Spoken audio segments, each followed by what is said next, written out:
والصلاة والسلام على خاتم النبيين محمد وعلى آله وصحبه أجمعين أما بعد.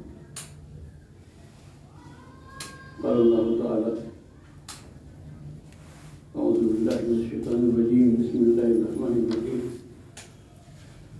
ومن آياته أن خلق لكم من أنفسكم أزواجا لتسكنوا إليها وجعل بينكم مودة ورحمة إن في ذلك لآيات لقوم يتفكرون. وقال الله تعالى: يا أيها الناس اتقوا ربكم الذي خلقكم من نفس واحدة وخلق منها زوجها وبث منهما رجالا كثيرا ونساء واتقوا الله الذي تساءلون به والأرحام إن الله كان عليكم رقيبا. اس پروگرام کے صدر عالی وقار مولانا ڈاکٹر عبدالقادر صاحب اور تمام علماء اور حاضرین سابقین مدانی، یہ میرے لیے سعادت کی بات ہے کہ آپ جیسے حضرات کے سامنے خواتین کے حقوق کے تعلق سے جاننے کی گزر ہے، اس کے بارے میں کچھ باتیں پیش کرنے کا ایک موقع ملا. مولانا مفتی احمد ناطق صاحب نے جو باتیں فرمائی ہیں وہ میرے لیے دعا ہیں، تعارف سے بڑھ کر دعا ہیں. اللہ کرے کہ میں ان کی جو توصیف ہے اور جو انہوں نے چیزیں بتائی ہیں اس کے مطابق میں ہو جاؤں. اللہ کا کرم ہے کہ اللہ نے اپنے دین کے کام سے جوڑ رکھا ہے. دین کی خدمت، علم کی خدمت جیسے بھی ہو پا رہی ہے وہ نسبت ہم لوگوں کے لیے بہت شرف کی بات ہے اور اللہ کی طرف سے وہ ایک طرح سے اتفاق ہے. ظاہر ہے کہ من عالم کی مندان ہم لوگوں کی جو حیثیت ہے دین کے رشتے میں اللہ ان کاموں میں اخلاص نصیب فرمائے اور قبول فرمائے. یہ ادارہ مجموعۃ اسلامی الہند یہ محتاج تعارف نہیں ہے. اللہ کا کرم ہے 30 سال کا عرصہ گزر رہا ہے اور ہمارے جن بزرگوں نے بڑے اخلاص کے ساتھ اس ادارے کا منصوبہ بنایا تھا، اس کارواں کو رواں کیا تھا، ان کے اخلاص کی برکت ہے کہ یہ کام برابر چل رہا ہے. اور جو بھی نئے مسائل درپیش ہوتے ہیں مسلمانوں کے تعلق سے، خاص طور سے یا ملک کے تعلق سے، ان کے بارے میں شریعت کے مقتضیات کیا ہے، اسلام کیا کہتا ہے، کیا تعلیمات ہیں، اس کو تحریری طور پر سیمینار کی شکل میں، مذاکروں کی شکل میں، خطبات کی شکل میں پیش کرنے کا موقع اس اکیڈمی کے کارکنوں کو، یہاں کے جو رفقا ہیں اور جو شرکا ہوتے ہیں ہمارے سیمیناروں کو الحمدللہ اس کا موقع مل رہا ہے. میں اس میں کوئی تکلف نہیں ہے کہ اللہ کا فضل ہے. اس اکیڈمی کا جو کام ہے وہ اتنا باوزن ہے کہ پوری دنیا میں اس کا عالمی وزن محسوس کیا جاتا ہے. اور باہر کی اکیڈمیاں، باہر کے ادارے، جو علمی ادارے وہ بھی یہاں کے فیصلوں کا حوالہ دے دیتے ہیں اور یہاں کی کتابوں بطور ریفرنس کے استعمال کرتے ہیں. اللہ کی طرف سے آپ میں کسی میں کوئی ایسی خوبی ذاتی نہیں ہے. اللہ کی طرف سے چیزیں ہوتی ہیں وہی فیصلے کرتا ہے. اس وقت جو موضوع ہمارے سامنے ہے وہ ہر لحاظ سے اہم موضوع ہے اور ایک ایسا موضوع ہے جس میں ہمیں اپنی فکری اور علمی توانائیاں لگانی چاہیے. اسلام پر جو حملے ہو رہے ہیں جن ناحیوں سے، جن گوشوں سے، اس میں ایک گوشہ یہ بھی ہے بہت بڑا کہ ہندوستان ہی میں نہیں پوری دنیا میں جو اسلام کے خلاف پروپیگنڈا ہے، یہ بات کہی جاتی ہے کہ اسلام نے عورتوں کو حقوق نہیں دیے، ان کے حقوق کا پورا لحاظ نہیں کیا ہے، اور قدیم تصورات ہیں، قدیم مسائل ہیں، اسی پر علماء ڈٹے ہوئے ہیں، مصر ہیں۔ زمانہ کہاں سے کہاں پہنچ گیا، کتنی تبدیلیاں آئیں، لیکن ان تبدیلیوں کا کوئی اثر نہیں ہے بغیر یہ لوگ انہیں قدیم مسائل پر جو سینکڑوں سال پہلے جو حالات میں جو مسائل تھے انہیں مسائل پر اڑے ہوئے ہیں اور پھر تبدیلی کو تیار ہیں۔ پھر وہ اجتہاد کا نام یہ ہوتا ہے، اگر احتیاط ہوئی تو کہ بھائی قرآن پہ حملہ نہ کریں، ہم حدیث کو حملہ کریں، تو پھر بات کہی جاتی ہے کہ بھائی مسئلہ قرآن حدیث کا نہیں ہے، اس میں بہت اچھی باتیں ہیں۔ یہ علماء جو تشریح کرتے ہیں، جو تعبیر کرتے ہیں اس قرآن کی حدیثوں کی، وہ صحیح نہیں، ان کا فہم ہے، ان کا اجتہاد ہے، وہ صحیح اجتہاد نہیں ہے، اور اس کے نتیجے میں یہ سب مسائل پیدا ہوتے ہیں۔ تو یہ موضوع ایسا ہے جس کے بارے میں ہمیں باقاعدہ مطالعہ ہمیں کرنا چاہیے، واقف رہنا چاہیے، اور خود مسلمان نوجوانوں کے دل و دماغ میں بس اوقات جو شبہات ہیں اسلام کی تعلیمات کے بارے میں خواتین کے حوالے سے، ان شبہات کو سمجھنا، پڑھنا، اور شبہات کا ازالہ علمی انداز میں سنجیدگی کے ساتھ، اگر کچھ سوال کر رہے ہیں، پوچھ رہے ہیں، تو آپ سنیے میری بات، غصہ نہ ہوئیے کہ آپ جذباتی ہو جائیں، نہیں۔ مسئلہ یہ ہے کہ چیزیں کہاں سے آ رہی ہیں۔ آج اس زمانے میں موبائل جو ہاتھ میں آ گیا، تو وہ دنیا بھر کی چیزیں اس میں آتی رہتی ہیں، ہمارے نوجوان اس کو سنتے ہیں، پڑھتے ہیں، متاثر ہوتے ہیں۔ تو اگر ہم نے سنجیدگی سے اس مسئلے کو نہیں لیا، اور ہمارے نوجوانوں کے دماغ میں، بچوں کے دماغ میں جو شبہات پیدا ہوتے ہیں کسی کی تحریر سے، کسی کی گفتگو سے، تو اگر اس کا ہم نے ازالہ نہیں کیا، اس کو جاننے کی کوشش نہیں کی، تو ہو سکتا ہے کہ دیندار گھرانے کے لڑکا لڑکی جو بڑا دینی ماحول جس گھر میں ہے، پنج وقتہ نمازی لوگ ہیں، سب کچھ ہیں، لیکن بچے کا دماغ دوسرے کو کھل ہو جائے، نہ صرف ایک کی شبہات پیدا ہوں، بلکہ خدا نہ خاصہ مرضہ بھی آ سکتا ہے، بالکل ملحد کوئی بچہ ہو جائے جو خدا کا انکار کرنے والا ہے۔ اور یہ صورتحال پوری دنیا میں ہے، کسی کی بات نہیں ہے۔ مجھے برطانیہ میں بعض دوستوں نے بتائی بات، ہمیں امریکہ میں جیسے واقعات، امام ہیں کسی بڑی مسجد میں، صاحب علم ہیں، بچہ ذہین ہے ماشاء اللہ، اب ظاہر ذہین ہے تو تھوڑا بڑا پڑھا کے ان کو کالج میں ڈال دیا گیا، بچہ ذہین ہے، آگے بڑھ رہا ہے، کالج بھی افزائی کر رہی ہے، طرح طرح کے خیرات کتابیں پڑھائی جا رہی ہیں۔ باپ کو خبر نہیں کہ بچہ کہاں سے پھر اس نے کیا اور کہاں تک پہنچ گیا وہ، اور بات یہاں پر پہنچ گئی کہ وہ ملحد ہو گیا۔ اللہ کی ذات کا منکر ہے کہ اللہ بھی کوئی چیز۔ تو مسئلہ یہی ہے کہ اس وقت کوئی چیز قابو میں ہمارے نہیں، خاص طور سے جو جدید ذرائع ابلاغ ہیں، یہ موبائل جو گویا سب کچھ ہے، اور اس میں تمام چیزیں آتی ہیں طرح کی، جیسی ہر شہر بھی ہے، اور ظاہر ہے کہ جو نوجوانوں کو رجحان ان چیزوں کی طرف زیادہ ہوتا ہے جس میں سر کا پہلو ہوتا ہے۔ تو نوجوانوں کے ذہنوں کو پڑھنا، ان کے جو دماغ میں جو شبہات پیدا ہوتے ہیں ان کو سمجھنا، اور پھر علم کی بنیاد پر حکمت کے ساتھ ان کو سمجھانا کہ جو اسلام نے جو موقع اختیار کیا ہے، جو قرآن نے موقع اختیار کیا ہے فلاں مسئلے میں، یہ حدیثوں میں جو کچھ ہے، یہ ہمارے فقہاء نے جو چیز سمجھی ہے اور پیش کیا ہے، وہ خیر ہے نہ صرف ہمارے لیے بلکہ پوری دنیا کے لیے، پوری انسانیت کے لیے۔ تو یہ ذمہ داری ہم پر عائد ہوتی ہے۔ ظاہر ہے کہ ایک چیز تو وہ ہوتی ہے کہ جذباتی کوئی مسئلہ اٹھ جاتا ہے، جذباتی چیز ہو جاتی ہے، حجاب کا مسئلہ ہے۔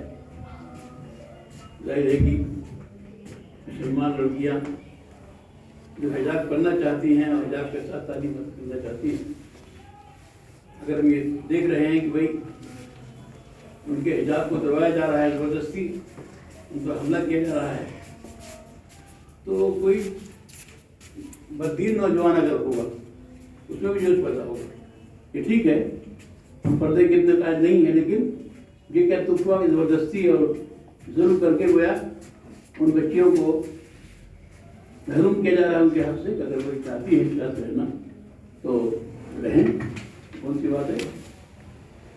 لیکن بات یہاں اردو میں سنجیدہ بات ہے، ضروری ہے بات کہی کہ اب جو ہماری عدالتوں کا جو رخ ہے،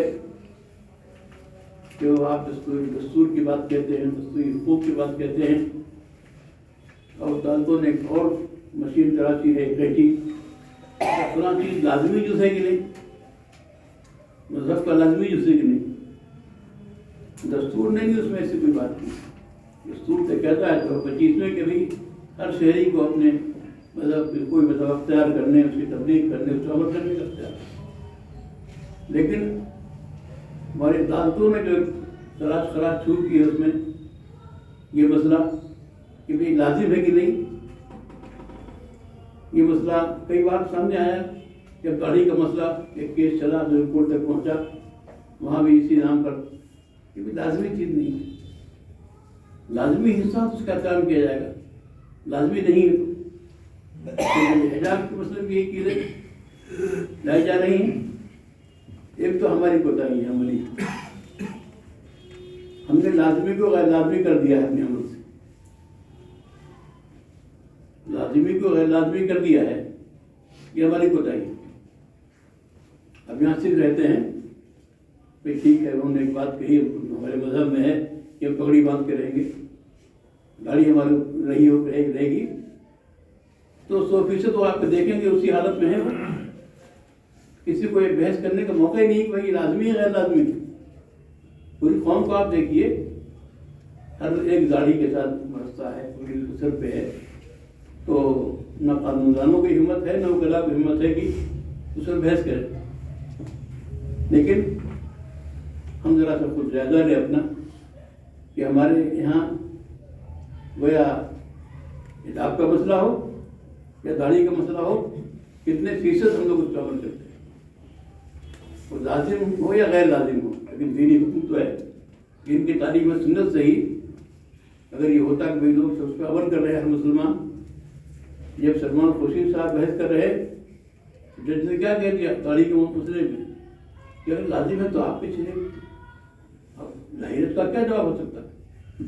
ایک تو ہم نے اپنے عمل سے لازم کو بھی غیر لازم بنا دیا، اور مجھے کہنے دیجیے کہ اس ملک میں مسلمانوں کا تحفظ کے لیے ضروری ہے کہ اپنی شناخت کے ساتھ رہیں، اس میں کوئی سودا نہ کریں، اس میں تنازل نہ کریں۔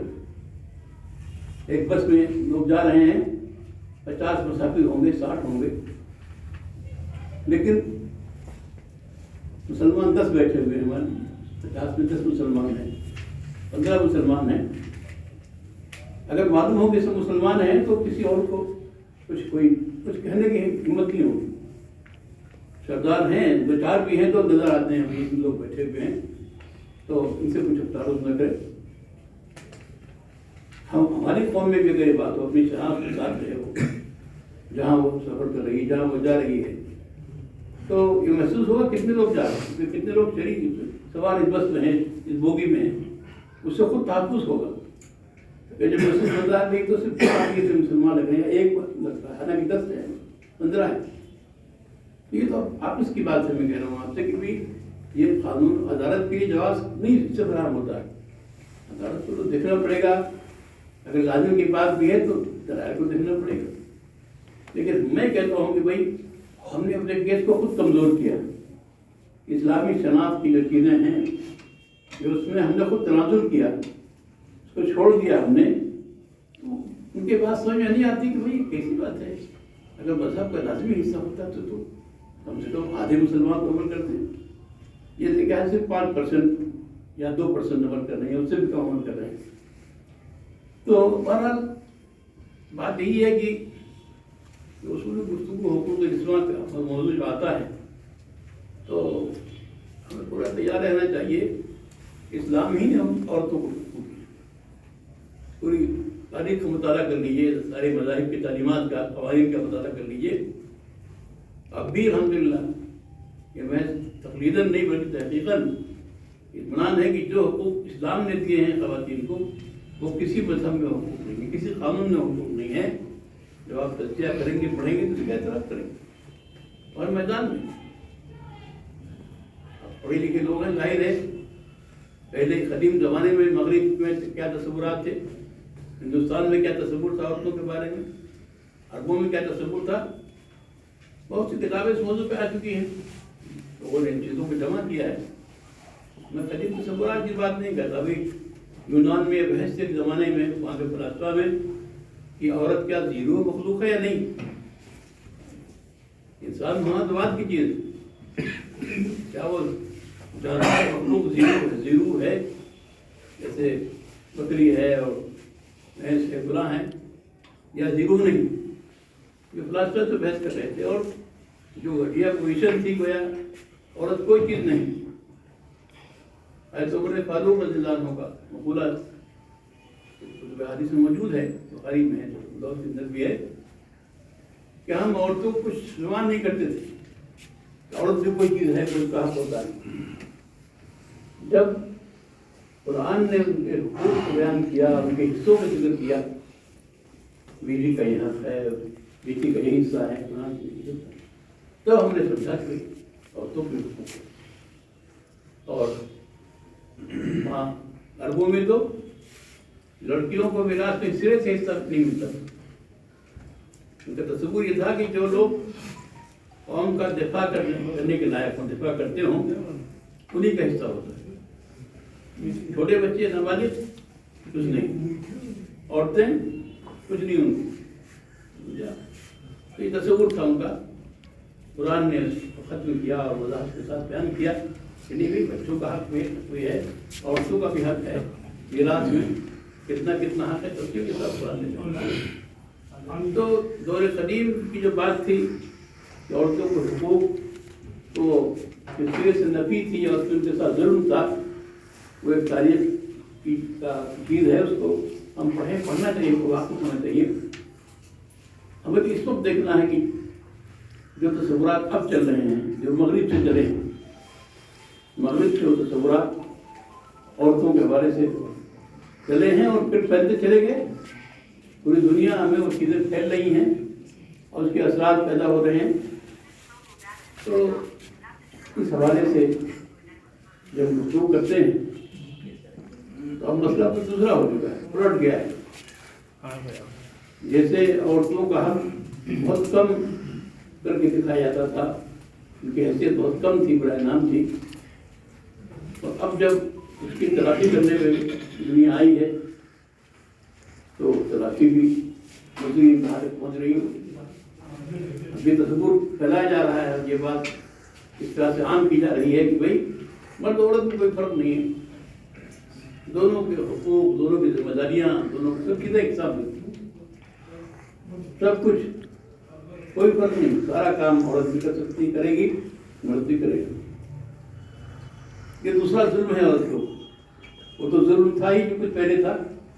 اب جس دنیا عورت کو جس طرح سے جہاں پر لا چکی ہے اور مزید لانا چاہتی ہے، اسلام نے جو احترام دیا ہے عورت کو ماں کی حیثیت سے، بیٹی کی حیثیت سے، بیوی کی حیثیت سے، اس بارے میں کہا کہ اشتہاد کی بات نہیں ہے. قرآن کریم کی آیتیں پڑھی، حدیث نبویہ پڑھی، معلوم ہوتا ہے کہ مسلمان خاتون کتنی باعزت ہوتی تھی کہ اس کا مقام شریعت نے طے کیا ہے. سب سے پہلا مسئلہ تو زندگی کا حق ہے، حق حیات. زندگی کا حق ہوگا تبھی آگے حقوق پیدا ہونے انسان کو حاصل ہوں گے. یہ جو زندگی کا حق ہے یہ بھی عورت کو حاصل نہیں تھا. آپ کو معلوم ہے کہ عربوں میں جو صورتحال تھی بہت سے قبائل میں کہ لڑکی پیدا ہو گئی تو زندہ اس کو دفن کر دیا. جب بچی بڑی ہوگی، بولنے لائق، تو وہ پیار سے اپنے ابا کو پکار رہی ہے، ابو کہاں لے آئے ہیں، کہاں جا رہے ہیں، اور گڈھا کھود کے ڈال دیا، اس کو دفن کر دیا. تو یہ قرآن کریم میں اس کا ذکر قیامت کی جو سوالات ہوں گے اس میں